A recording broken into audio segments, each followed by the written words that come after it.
Amados hermanos de Éfeso, vestidos de toda armadura, gracias a Dios por sus vidas, gracias por el tiempo invertido en este último año para aprender más de la palabra del Señor. Gracias por acompañarnos. Les saluda el pastor Luis Ángeles y doy gracias que ahora hemos llegado al capítulo 22 de Apocalipsis, donde aprenderemos qué es lo que tiene Dios para nosotros en un futuro. A Dios damos la gloria. Gracias por acompañarnos, mis amados.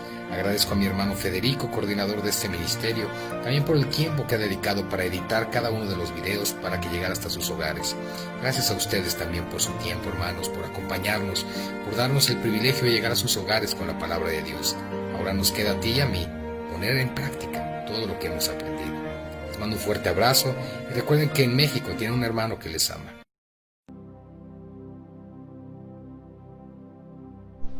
Gracia y paz, amados hermanos, Dios los bendiga en este día. Espero que cada uno de ustedes se encuentre bien. El día de hoy doy gracias a mi Señor porque nos está permitiendo llegar al último capítulo de las Escrituras. Por lo cual, continuaremos y finalizaremos con la lectura del libro de Apocalipsis, capítulo 22. Recuerden que estamos en la sección Las cosas que sucederán después de estas. Y lo que veremos hoy aquí será la Nueva Jerusalén. La venida de Cristo está cerca. Introducción. Ya estamos llegando al final de este periplo. Ha sido un largo viaje a través de las cosas que Juan ha visto, las que son y las que sucederán después de estas. En este último capítulo, Juan sigue describiendo la capital del reino, la Nueva Jerusalén y sus bendiciones. Seguidamente reafirmará la verdad y validez de todo lo expuesto en su libro, él como testigo directo de todo lo que ha visto y escuchado. Se declara la urgencia de vivir piadosamente debido a la pronta venida de Cristo. También se declara la advertencia de no alterar en modo alguno dicho libro con las consecuencias que tal acto llevaría consigo.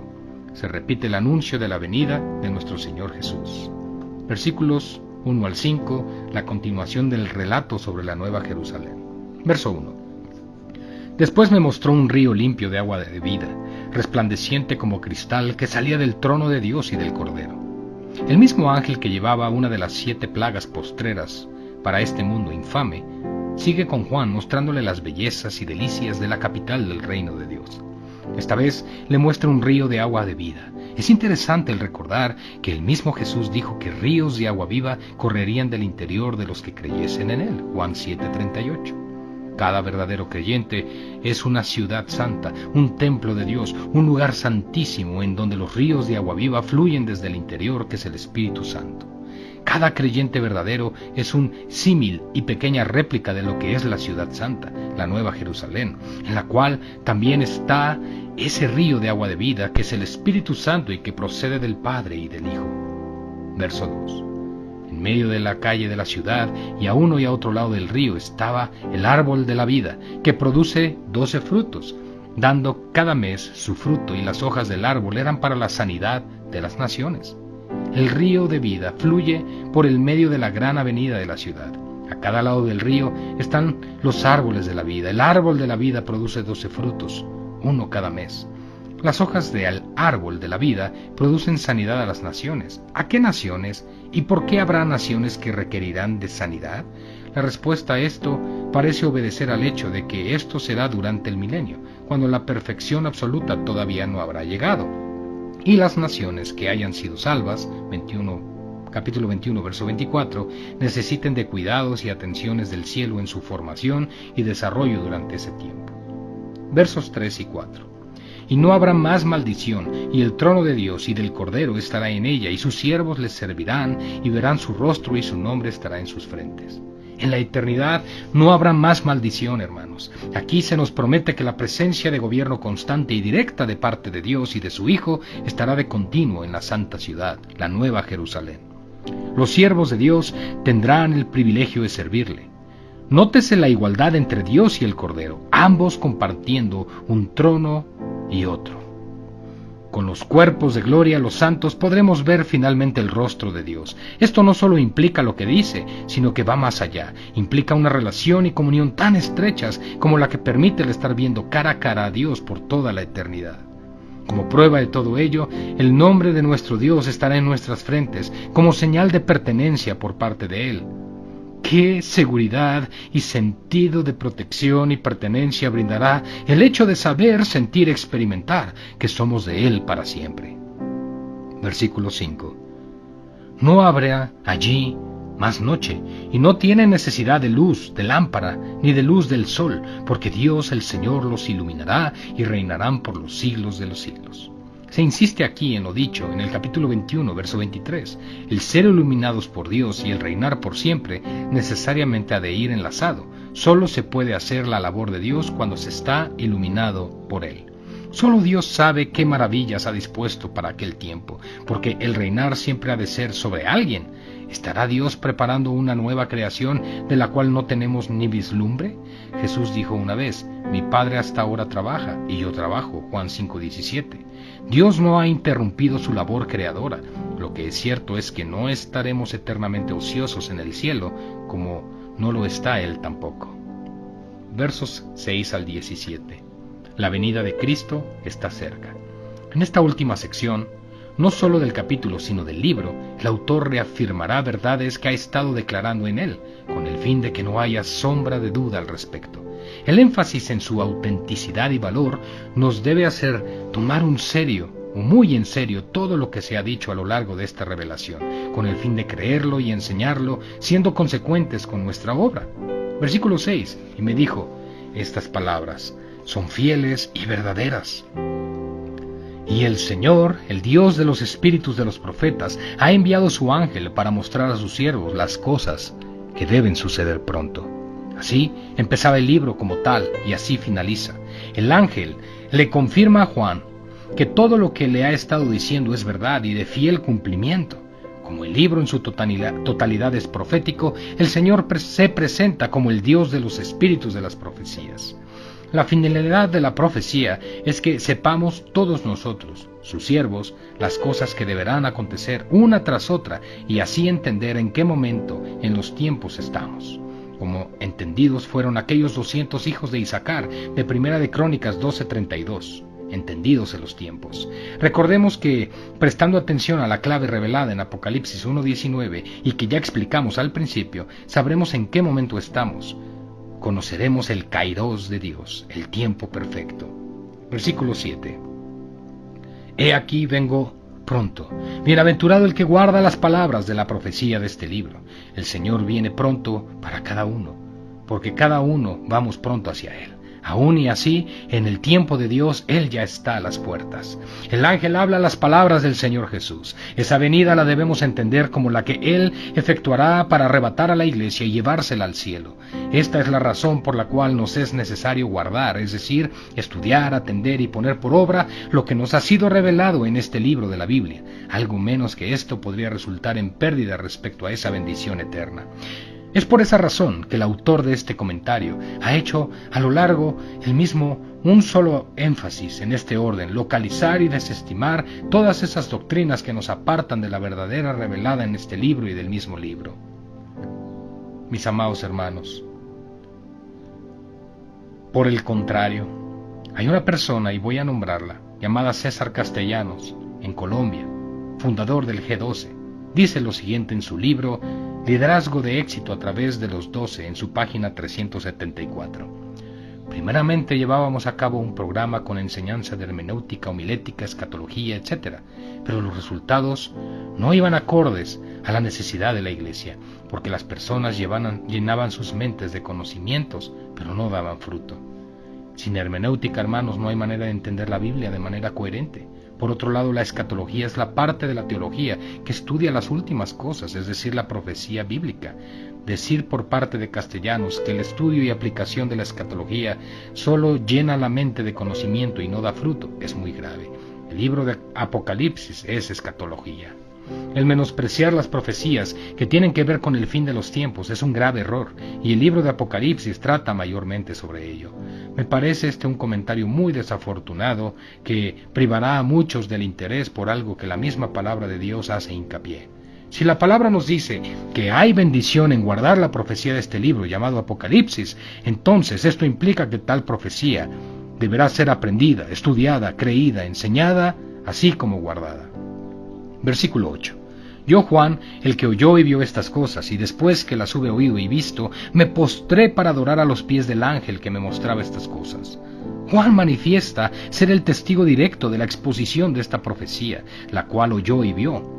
Fue tanto el impacto que recibió que sin discernir se postró ante el emisario angelical que le brindaba la visión. Verso 9. Pero él me dijo, mira, no lo hagas, porque yo soy consiervo tuyo, de tus hermanos, los profetas, y de los que guardan las palabras de este libro. Adora a Dios. Rápidamente el ángel le niega tal adoración, diciéndole que él es también otro siervo de Dios, y que como tal no debe de ser adorado. El ángel le aclara el hecho de que es siervo de Dios, como lo es Juan, al mismo nivel, y no solo como lo es Juan, sino como lo son los hermanos espirituales de Juan, que son los profetas, y también como lo son todos los que guardan las palabras del libro de Apocalipsis. El ángel ya llama libro a todo lo que Dios le ha mostrado por medio de él en visiones y revelaciones. Vemos aquí de nuevo la tremenda importancia de atender a esta palabra profética escrita. Nótese también que para el ángel son sus consiervos aquellos que guardan las palabras del libro en cuestión. El ángel que no recibe la adoración de Juan, contrariamente a como pretendía otro antiguo ángel que es Satanás en Mateo 4:9, le dirige al verdadero destinatario de esa adoración, Dios. Versículo 10. Y me dijo, no selles las palabras de la profecía de este libro, porque el tiempo está cerca. Hermanos, a Daniel se le ordenó que sellara gran parte de las cosas que recibió. Pero tú, Daniel, cierra las palabras y sella el libro hasta el tiempo del fin, Daniel 12:4.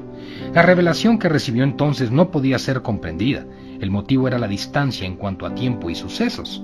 No obstante, aquí el ángel le da la orden a Juan de parte de Dios de hacer todo lo contrario, de no sellar la revelación recibida. La razón, el tiempo del cumplimiento, está cerca.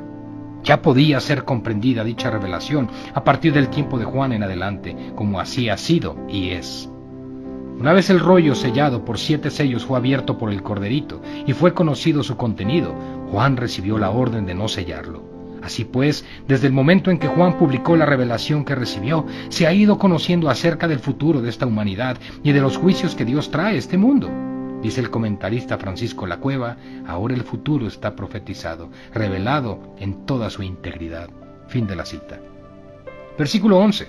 Y el que es injusto sea injusto todavía, y el que es inmundo sea inmundo todavía, y el que es justo practique la justicia todavía, y el que es santo santifíquese todavía.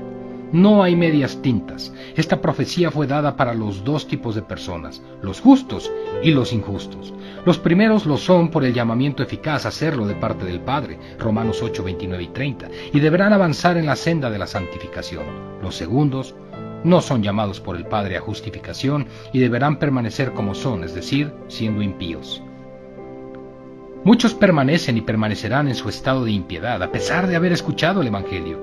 Por eso dice la palabra aquí que los que así hagan seguirán siendo injustos, endureciéndose más y cada vez más. El que es injusto sea injusto todavía, seguirán siendo injustos e inmundos siempre. Por el contrario, el que es justo practique la justicia todavía, y el que es santo santifíquese todavía. Es una invitación, hermanos, a perseverar en la santificación. La voluntad de Dios es nuestra santificación, como enseña 1 Tesalonicenses 4:2, y como sigue diciéndolo Pablo en Filipenses 2:12, ocupaos en vuestra salvación con temor y temblor. Aquel que confiesa haber sido justificado por la obra de Cristo en la cruz y es consecuente y veraz con esa declaración, a ese la palabra le exhorta a crecer en el conocimiento de la verdad. Versículo 12. He aquí yo vengo pronto y mi galardón conmigo para recompensar a cada uno según sea su obra. Se nos comunica un carácter de urgencia. El Señor viene pronto para cada uno de los fieles y esto ha sido así a lo largo de la historia de la Iglesia. Además, hoy en día, más que nunca, la venida del Señor por los suyos es inminente. Implícita con la venida del Señor por su iglesia está su galardón para cada uno de los fieles, el cual será diferente según haya sido la obra de cada quien, y que se concederá después de la comparecencia de cada uno en el tribunal de Cristo. El gran énfasis de los predicadores de las grandes iglesias, especialmente en las Américas y en las europeas también del tamaño que sean, es el de prosperidad material. Se predica mucho acerca de la fe con el fin de obtener ese tipo de bienestar temporal. Ese énfasis continuo empaña verdades que son más trascendentes que el simple bienestar material. Apenas enseña sobre la cruz, la santificación, el pecado y sus consecuencias, la resurrección de los muertos, el infierno, la separación de todo aquello que no es verdaderamente cristiano o santo, el arrebatamiento, etcétera, etcétera. Apenas enseña sobre el libro de Apocalipsis y su mensaje tampoco. Y muchos nada saben acerca de lo que la Biblia enseña acerca de las cosas que han de ser después de estas. Es triste observar qué escasa enseñanza hay acerca de la venida de Cristo y lo que ello conlleva. Parece como si la iglesia, que se ve en una gran proporción, que no toda, viviera en una especie de limbo, en una irrealidad, como si el Señor aún fuera a tardar 1000 años en volver, como si este mundo fuera a durar siempre. Pero no es así. El Señor declara en su palabra: «He aquí, yo vengo pronto». Estoy persuadido de que la venida del Señor por los suyos tomará a muchos por sorpresa, porque están más enfrascados en lo suyo que en lo de Él. Versículo 13. Yo soy el Alfa y la Omega, el principio y el fin, el primero y el último. Recordemos lo dicho también en Apocalipsis 1, verso 8, y en el capítulo 17, y en el capítulo 21, verso 6, acerca de Jesucristo. Él es Dios, así como lo es el Padre. Dice el comentarista Francisco La Cueva: Cristo es el comienzo y fuente de todo, como también el final y la consumación de todo. Fin de la cita. Versículo 14. Bienaventurados los que lavan sus ropas, para tener derecho al árbol de la vida y para entrar por las puertas en la ciudad. Los únicos que pueden lavar sus ropas, hermanos, son aquellos que reciben la revelación de que Jesucristo es Dios. Solo estos podrán recibir el fruto del árbol de la vida, para vivir eternamente y consecuentemente entrar por algunas de las 12 puertas a la ciudad santa, la Nueva Jerusalén. Versículo 15. Mas los perros estarán fuera, y los hechiceros, los fornicarios, los homicidas, los idólatras, y todo aquel que ama y hace mentira. De nuevo, clara definición de todos aquellos pecadores impenitentes que de ninguna manera tendrán acceso a la ciudad de Dios. Leemos nosotros en Deuteronomio 23, 17 y 18. No haya ramera entre las hijas de Israel, ni haya sodomita de entre los hijos de Israel. No traerás la paga de una ramera ni el precio de un perro a la casa de Jehová, tu Dios, por ningún voto, porque abominable es para Jehová tu Dios, tanto lo uno como lo otro. Una de las características de los perros machos, los animales, es que son capaces de copular con otros perros machos. De ahí que la palabra perro designa al varón homosexual que practicaba en los templos la llamada prostitución sagrada, y al homosexual pecador en general. Estas no son buenas noticias para aquellos homosexuales que persisten en serlo. Todos los hechiceros y hechiceras impenitentes están fuera de Dios y de la santa ciudad. Es paradójico el éxito que están teniendo las brujitas de la suerte hoy en día. Dios condena no obstante toda brujería y su práctica, no importa cuál sea la modalidad o el disfraz bajo el cual se esconda. Todos aquellos que estén involucrados de alguna manera en cualquier práctica de hechicería estarán fuera de la santa ciudad. La fornicación es el pecado número 1 de la sociedad. A diferencia de hace años atrás, ya se ve no solo como algo normal, sino como bueno. Dios aborrece la fornicación. No obstante, todos aquellos que mantienen relaciones sexuales ilícitas están excluidos de la ciudad de Dios. Su fin es el lago que arde con fuego y azufre.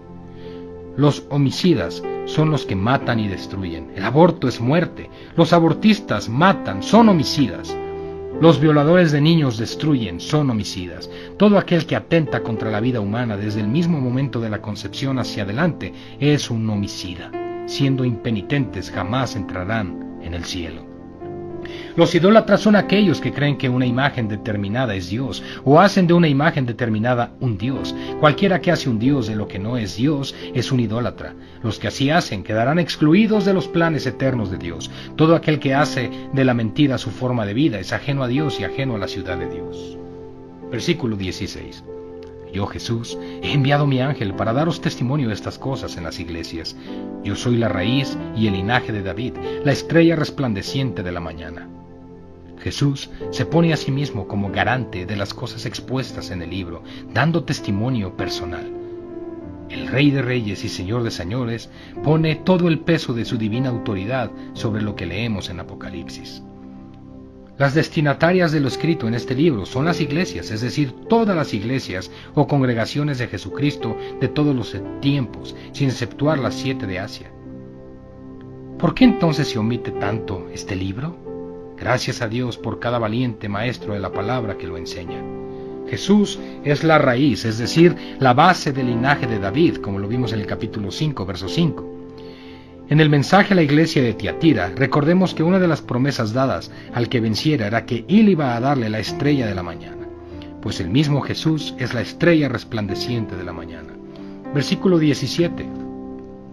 Y el espíritu y la esposa dicen, ven, y el que oye diga, ven, y el que tiene sed venga, y el que quiera tome del agua de la vida, gratuitamente. La esposa, que es la iglesia, no puede estar desligada del Espíritu Santo.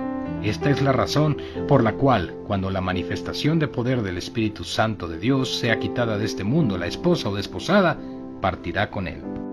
Mientras tanto dicen, ven, ven Señor Jesús. Ese debería ser el clamor continuo de cada uno de los verdaderos discípulos de Cristo. Por eso me asombra cuando oigo a muchos creyentes de hoy en día decir que prefieren que el Señor aún retrase un poco su regreso, porque tienen asuntos o negocios sin resolver o finalizar. Para el verdadero discípulo, lo más importante en su vida es el retorno del Rey. Ven, Señor Jesús. El que oye diga, ven. Yo soy el que viene, dice el Señor. Yo soy de los que oyen y digo, ven, sí, Señor Jesús. ¿Y tú? Y el que tiene sed venga, y el que quiera tome del agua de la vida gratuitamente. Todo aquel que tiene sed espiritual, clama con él, ven Señor Jesús. En cambio, el que está satisfecho, lo está aquí en la tierra con lo terrenal, aunque lo disfrace o mezcle con lo espiritual. Solo quedaremos verdaderamente satisfechos cuando Él venga. Mientras tanto, nos da sin precio el agua de la vida, que es la persona del Espíritu Santo fluyendo en cada uno que cree. Advertencias a tener muy en cuenta, hermanos, versos 18 y 19. Yo testifico a todo aquel que oye las palabras de la profecía de este libro. Si alguno añadiera estas cosas, Dios traerá sobre él las plagas que están escritas en este libro. Y si alguno quitare de las palabras del libro de esta profecía, Dios quitará su parte del libro o árbol de la vida, y de la santa ciudad, y de las cosas que están escritas en este libro. Estas son advertencias a tener muy en cuenta, nada exageradas, ya que Dios nunca exagera. Su palabra es precisa y ajustada con exactitud a la verdad. Lamentablemente, la historia de la Iglesia nos relata del poco caso que muchos han hecho a tales advertencias. Como hemos venido diciendo, la norma es obviar este libro y en todo caso ajustar su contenido a la teología particular de cada uno, con la excusa de que es difícil de entender o de que existen demasiadas interpretaciones o escuelas diferentes de interpretación del mismo. No obstante, este libro se interpreta a sí mismo, a la luz del resto de la Escritura, y Jesús mismo se levanta como testigo de cargo contra todos aquellos que añaden al escrito en este libro. La advertencia de no añadir la encontramos también en Deuteronomio 4, versículo 2, Deuteronomio 12, verso 32, y Proverbios 30, verso 6, respecto a la Escritura en general. ¿Qué querrá decir añadir en este caso? Bueno, los Gálatas añadieron al Evangelio la circuncisión, degradando el Evangelio. Roma añade a la Escritura su propia tradición, elevándola al mismo nivel de aquella, desvirtuándola. En este caso, añadir a la profecía de este libro sería colocar a su lado una enseñanza que la desviara de su propósito redentivo o redentor. También sería utilizarla con un propósito partidista e interesado o sectario. Así, haciendo el resultado es que Dios traerá sobre él las plagas que están escritas en este libro. No me cabe la menor duda de que esto se ha ido produciendo muchas veces a lo largo de la historia. Por el contrario, si en vez de añadir se sustrae, las consecuencias no son más livianas. Dios quitará su parte del libro o del árbol de la vida y de la santa ciudad y de las cosas que están escritas en este libro. Explico esto, lo del libro o árbol.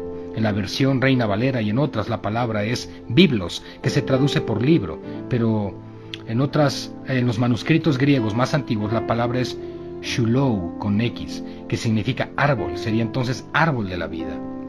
Esta traducción tiene más sentido, ya que no es lo mismo que Dios quite parte del árbol que no del libro de la vida. Quitar la parte del libro de la vida sugiere ser borrado del libro y por lo tanto perder la salvación, lo cual es imposible. De otro modo, la salvación redundaría en mérito propio, por decidir creer, en este caso, al libro de Apocalipsis.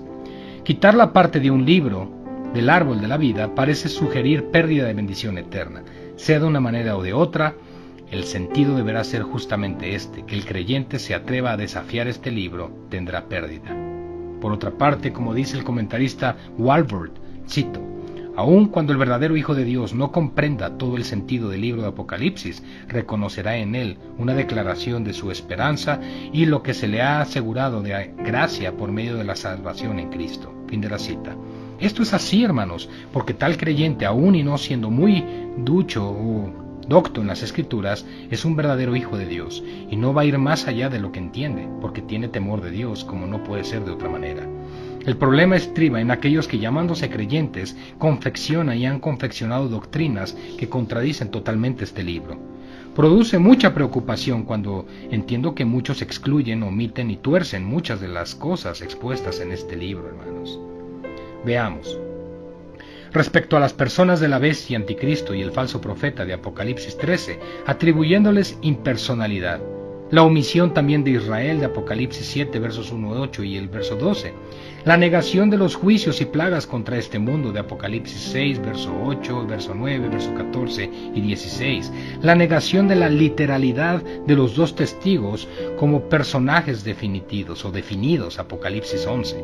La exclusión de la condenación de la gran ramera como lo que es en realidad y se ha explicado en Apocalipsis 17, y la negación del milenio como hecho posterior e inmediato a la venida en gloria del Rey de Reyes y Señor de Señores, el creer entonces que el milenio, el reino, es ahora. Si decimos que el milenio es ahora y el diablo está atado y consecuentemente fuera de circulación, como lo vimos en Apocalipsis 20, 1 al 4, entonces ya no tenemos lucha contra demonios. La consecuencia de esto último es implícitamente negar parte de la Escritura, como Efesios 6, 10 al 18, 1 de Juan 5, 19, Marcos 16, 17, Lucas 10, 19, etc., con las consecuencias que esto conlleva. Como he mencionado más de una vez a lo largo de este comentario, la llamada teología del dominio o reino ahora no se puede sostener ante la literalidad del libro. Necesariamente lo ha de obviar u omitir para defender sus premisas doctrinales. Si la Iglesia a través de líderes ungidos como veladores principales, como enseñan, ha de llegar a todos los rincones del planeta, a todos los estamentos, capas sociales, gobiernos, instituciones, etc., estableciendo el reino de Dios, y entonces el Rey ya podría volver, el contenido del libro de Apocalipsis ha de ser necesariamente reinterpretado, ya que contradice dicha teología. Entonces, ¿quién tiene la verdad? ¿La teología del dominio o similares o el libro?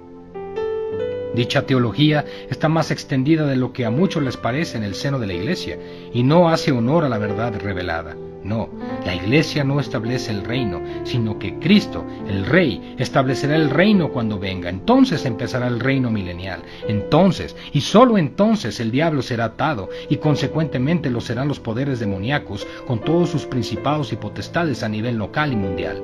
Decir lo contrario, hermanos, es negar la verdad de este libro, es quitar de las palabras del libro de esta profecía, y las consecuencias son eternas. Dios quitará su parte del libro, o árbol de la vida, y de la santa ciudad, y de las cosas que están escritas en este libro. Mi consejo no puede ser otro, sino el de prestar la debida atención a la profecía de este libro de Dios. Versículo 20. El que da testimonio de estas cosas dice, ciertamente vengo en breve. Amén. Sí, ven, Señor Jesús. Jesús sigue dando testimonio de lo escrito en este libro y añade de nuevo que Él viene enseguida. La respuesta, amados hermanos de Juan, y por extensión la de todo el pueblo de Dios es, sí, ven Señor Jesús. La verdadera iglesia, la desposada, desea fervientemente la venida de su amado. No tiene otras cosas en las que ocuparse que sean más importantes que estar con su amado. La doncella de Cristo, su iglesia verdadera, está esperando a su novio, velando día y noche y haciendo lo que a él le agrada, preguntándose si esta es la noche en la que ha de volver por ella. Querido hermano, ¿es este tu sentir? Versículo 21. La gracia de nuestro Señor Jesucristo sea con todos vosotros. Amén. Ese es el don de Dios en Cristo para todos y cada uno de nosotros los creyentes, su gracia, la cual es más que suficiente para permanecer a la espera de su venida. El Señor no retarda su promesa, según algunos la tienen por tardanza, sino que es paciente para con nosotros, los elegidos, no queriendo que ninguno perezca, sino que todos procedan al arrepentimiento. Segunda de Pedro 3:9. Mientras tanto, amados hermanos, su gracia permanece en cada uno de los que le aman. Recibe, hermano, la bendición de su gracia hoy. Hasta aquí, no solo la lectura del día de hoy, sino la lectura de toda la Escritura. A Dios sea la gloria, soli Deo gloria, gracia y paz.